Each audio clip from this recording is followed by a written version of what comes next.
not guilty. Cette réaction de joie que vous venez de voir est celle d'une famille qui lutte pour éviter la peine de mort à l'enfant même qui a poignardé leur enfant. Incroyable. Ce garçon de 12 ans a tué au hasard un enfant de 9 ans et a ensuite demandé au juge la peine de mort. Mais après avoir entendu toute l'histoire de la vie de ce garçon, la famille de la victime lui a pardonné. Le 4 août 2014 aux États-Unis, Jamarion Lowhorn avait peur de rentrer chez lui. Au lieu de ça, il a choisi au hasard Connor Verkerk, 9 ans, comme victime dans une aire de jeu. Et il l'a poignardé. Au lieu de fuir, Jamarion a calmement appelé le 911 et a attendu que la police arrive et l'arrête. Lors des audiences au tribunal, son avocat a expliqué les circonstances troublantes de sa vie. Dès son plus jeune âge, il avait été gravement négligé, subissant des abus physiques constants de la part de sa mère biologique et de son beau-père. Des examens médicaux ont révélé de nombreuses ecchymoses et des signes de malnutrition sévères, résultant clairement de mauvais traitements prolongés à la maison. Les abus subis par Jamarion étaient si graves qu'il ne voulait plus retourner dans l'endroit qu'il était censé appeler maison. De manière choquante, au tribunal, il a supplié le juge de le condamner à mort. Après avoir entendu son histoire bouleversante, même le juge a été ému. Et ce qui est encore plus étonnant, c'est que les parents de la victime lui ont pardonné et lui souhaitent une bonne réhabilitation. Au final, Jamarion Lowhorn a été reconnu coupable de meurtre au premier degré. Comme il était encore mineur, il a été condamné à rester dans un centre pour jeunes jusqu'à ses 21 ans. Pensez-vous que la décision du juge était juste? Les parents de l'enfant devraient-ils être tenus responsables de ce qu'il s'est passé? L'objectif de cette vidéo est de vous donner le dénouement de cette histoire. Jamarion a été libéré en mars 2021, peu avant son 19e anniversaire.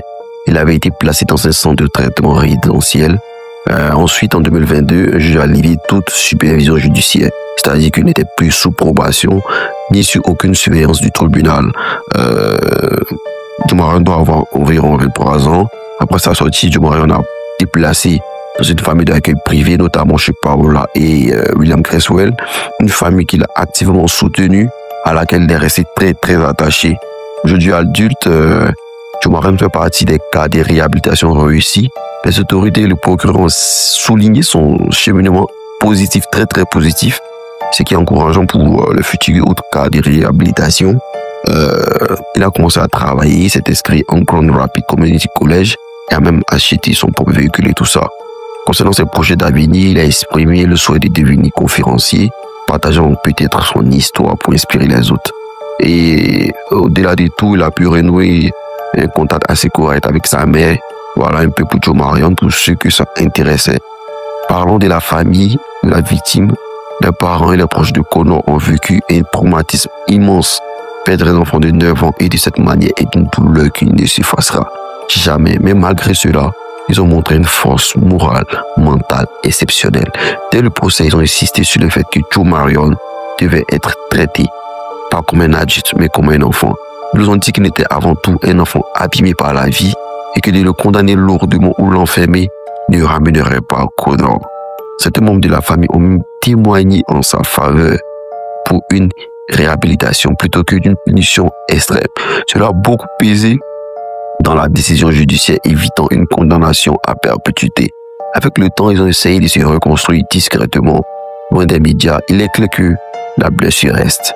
Mais le choix de pardonner en partie et de croire à la rédemption a été un chemin de résilience incroyable.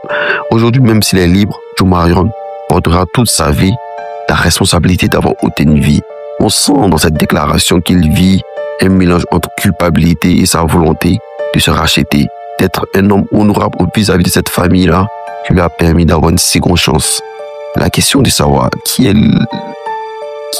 le plus à plaindre dans cette histoire, je pense que c'est la famille de Connor, parce que j'ai vu sur les réseaux sociaux beaucoup de personnes avoir beaucoup plus d'empathie pour Jamarion que cette famille-là. Oh, cette famille a fait grande preuve de résilience, c'est incroyable. Et Jamarion même le sait. Alors, qu'est-ce que nous pouvons apprendre de cette histoire-là? Je pense qu'il y a beaucoup d'enseignements à tirer. Cette histoire nous enseigne plusieurs choses fortes. La première chose, c'est-à-dire la compassion dans la douleur. Même dans la souffrance, la famille de Connor a refusé la haine et demandé la clémence pour Jamarion. C'est une leçon rare de dignité et d'empathie. Et c'est incroyable. La deuxième chose, c'est l'impact des traumatismes d'enfance.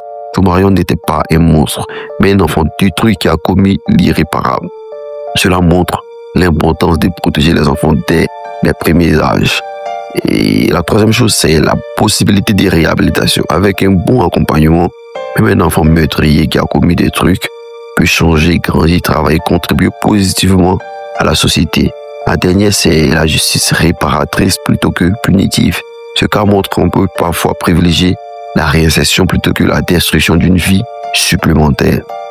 Bon, pour terminer, je peux dire que l'histoire de Joe Marion et de Connor est une tragédie absolue. Un enfant a perdu la vie, une famille a été brisée, un autre enfant a porté le fardeau d'un crime commis dans la souffrance. Mais au milieu de toute cette obscurité, la réaction de la famille de Connor, de choisir la clémence, de refuser la haine, de croire à la réhabilitation est une leçon d'humilité universelle, d'humanité universelle. C'est incroyable, cette leçon d'humanité. Cela nous rappelle qu'il est toujours possible de briser le cycle de la violence en choisissant la compassion plutôt que la violence et la vengeance. N'hésite pas à me dire ce que tu en penses en commentaire. C'est l'arithmétique en ensemble. Peace.